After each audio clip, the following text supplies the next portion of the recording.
So I've got the windows open. I know I'll have to shut them depending on the amount of noise outside, but we'll see how we get on.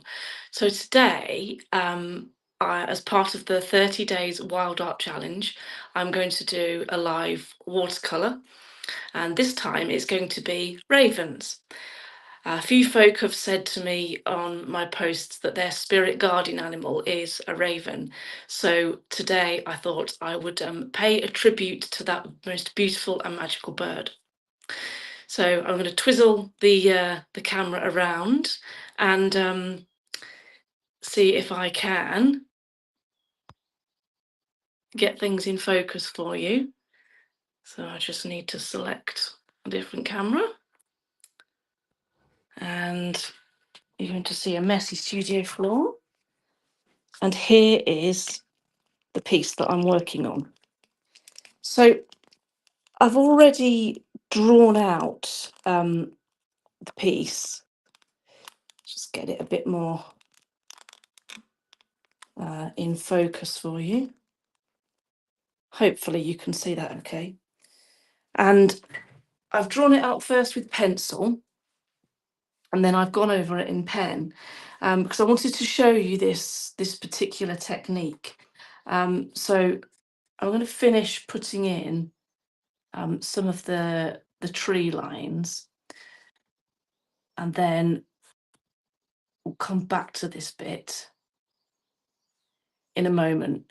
So I always draw out with the pencil first, just to get a guideline. Guidelines, and that's where they come from.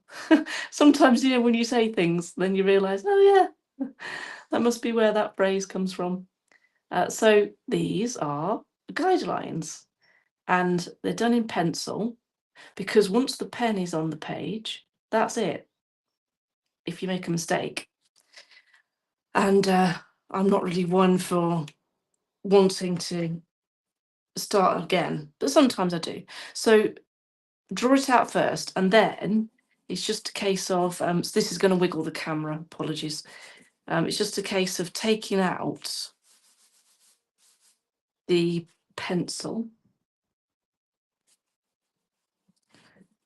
You just have to cope with a wiggly camera. There's not much I can do about that.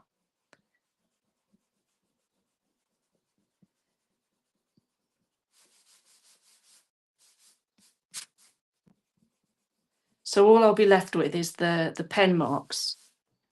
Oops.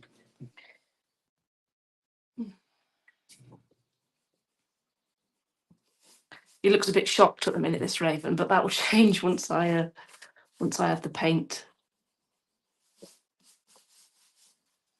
Last little bits of pencil. Can always get them later on. So now just take off those rubbings, check that I'm happy with the composition without the pencil lines. And now I'm reaching for my trusty Derwent Inktense pencils, and I'm going to start work on the raven.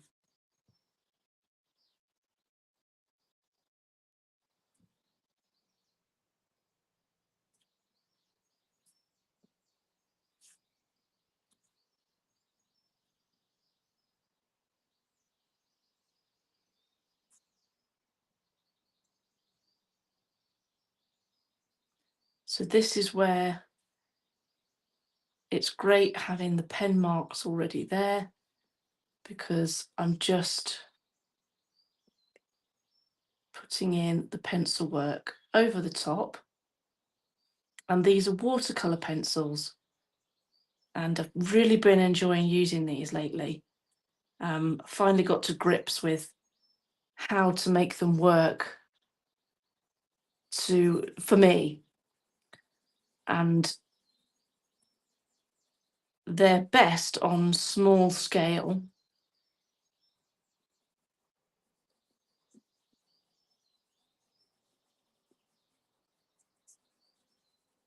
You can't really do large areas with them, I don't think.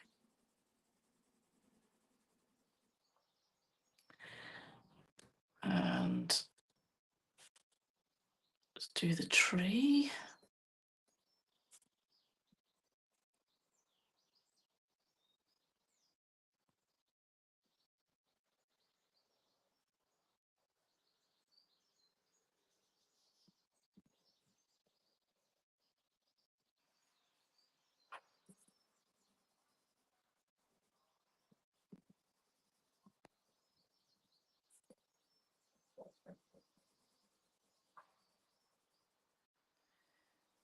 Apologies, there's a lot of clattering outside. If it gets a bit noisier rather, I will have to shut the window, but it is very warm in here.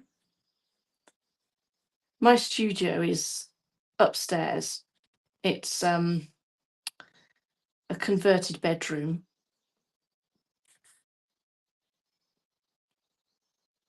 One day I'd love to have a studio that is surrounded by woodland and overlooks the trees.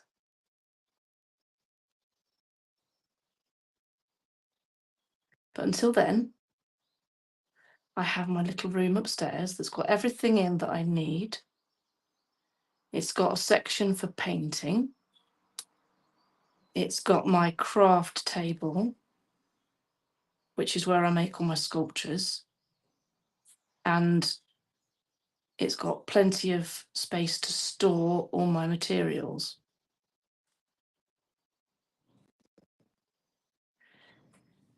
So it's my favourite room in the house.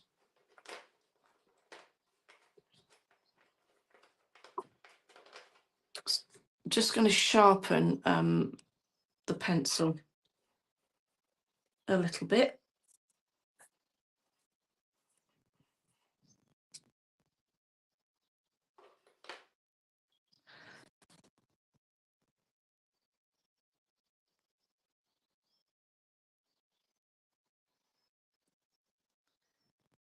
So this is where, having done the guidelines in the ink, really helps, because trying to draw this freehand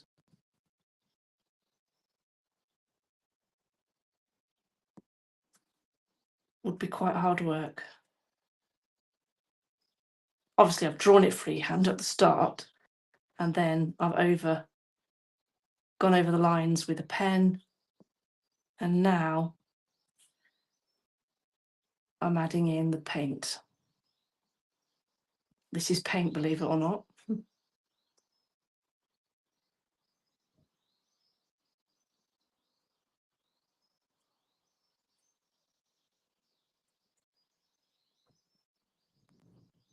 Gosh, the birds are really singing outside at the minute.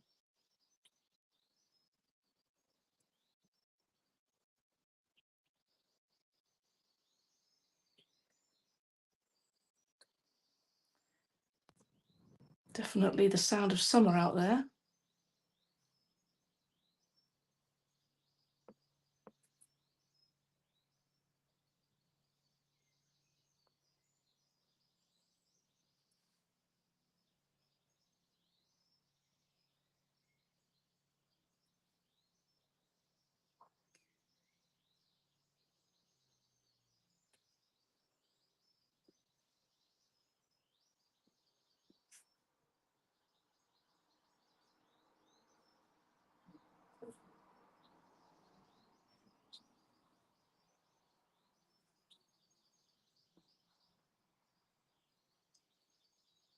And there's another fly that's just decided to come in.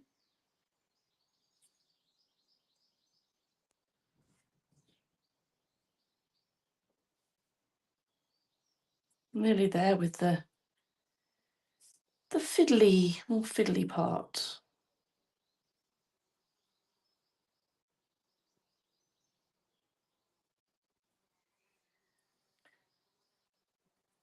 Can you hear the fly?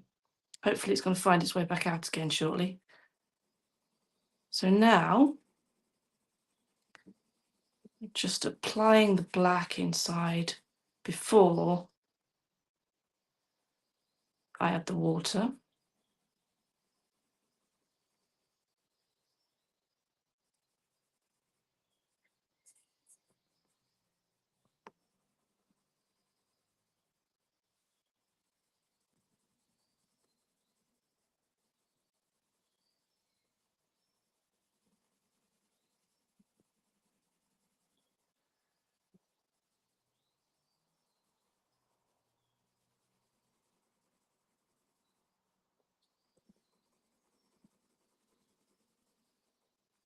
And then just a little a little touch of magic, because birds have got oily feathers, they've got like a sheen to them because of the oil in their feathers that's there to protect their feathers and keep them healthy and keep them waterproof.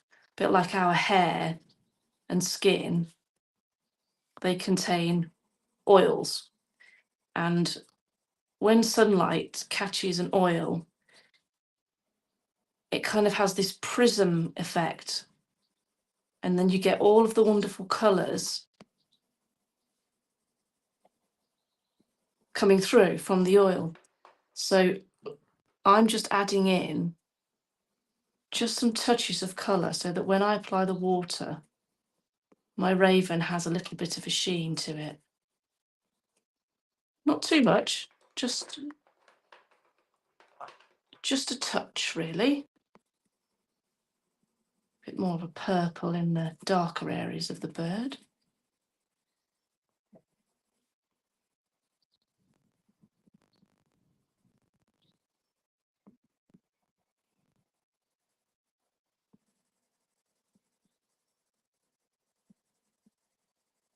Okay, and now we're ready for applying the water. So I'm going to use these two brushes.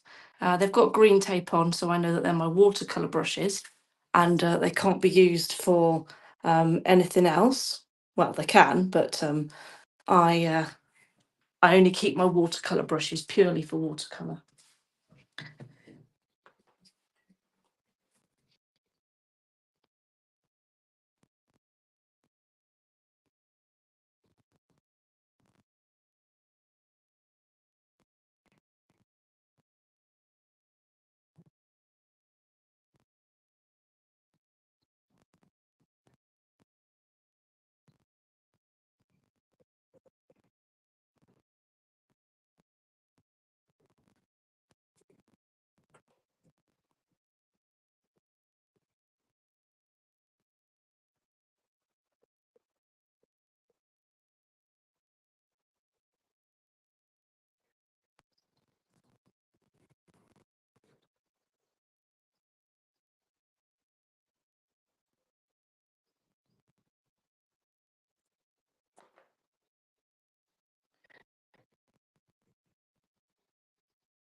I've never really had a go with digital art much, and I quite like the idea of, being able to pick up an iPad or another branded tablet and be able to create on that and then translate the images into digital images straight away without going through the photograph stage. But there's just something about the freedom away from the devices that I like about using proper paints, and being in my studio or even on location, as I was a couple of weeks ago at a beautiful campsite about 9 miles out of Glastonbury. I expect the roads are very, very busy at the minute going to Glastonbury because everyone's heading to the festival. Not my cup of tea at all, a festival.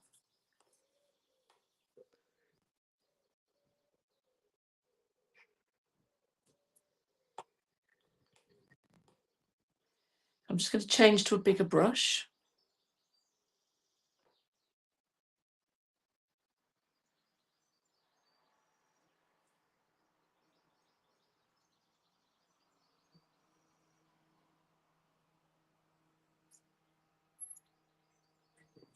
I'm going to have to shut the windows.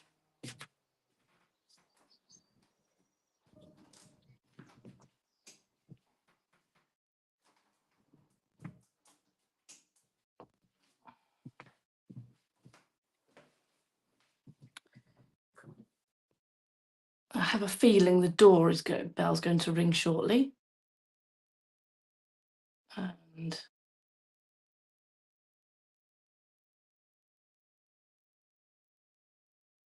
If it does, I'll have to go and answer it.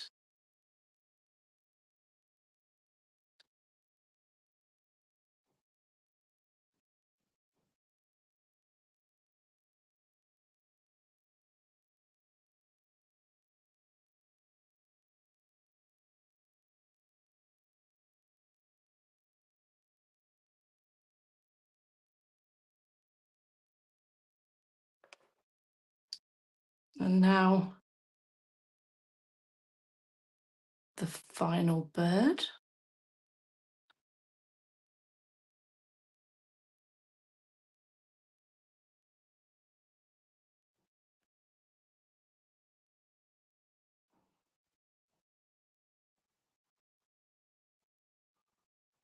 That delivery man has put it in our little post box that we've got for parcels.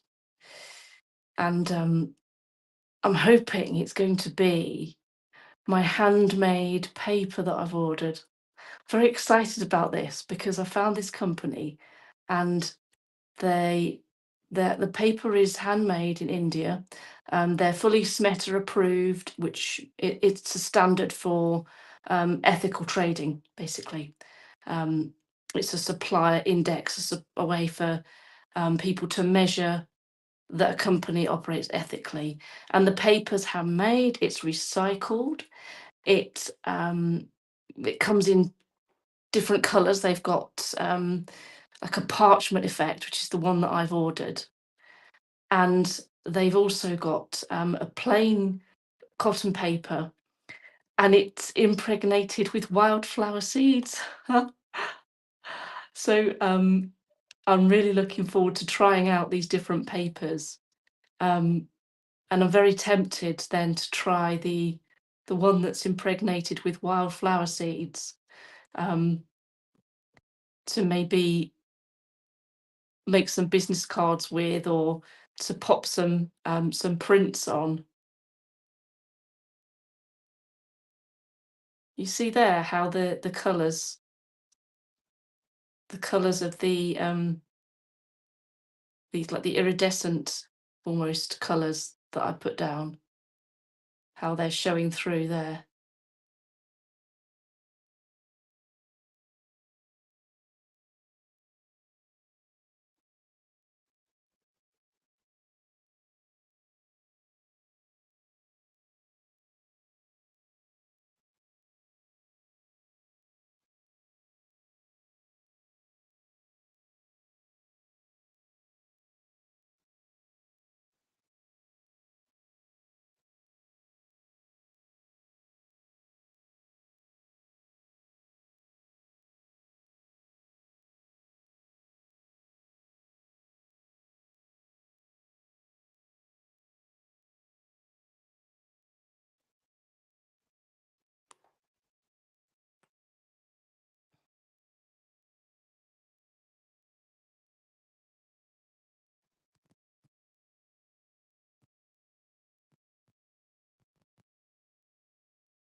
There we go. I shall finish off the rest with some pen to add in a bit more tree work. Not too much, and then some detail work around the raven. So there we go. There's my piece for 30 Days Wild. If you like it, it will be available for sale, and all you'll have to do is comment on the piece when I post it on social media, or comment on YouTube if you've seen it and you love it. Then let me know.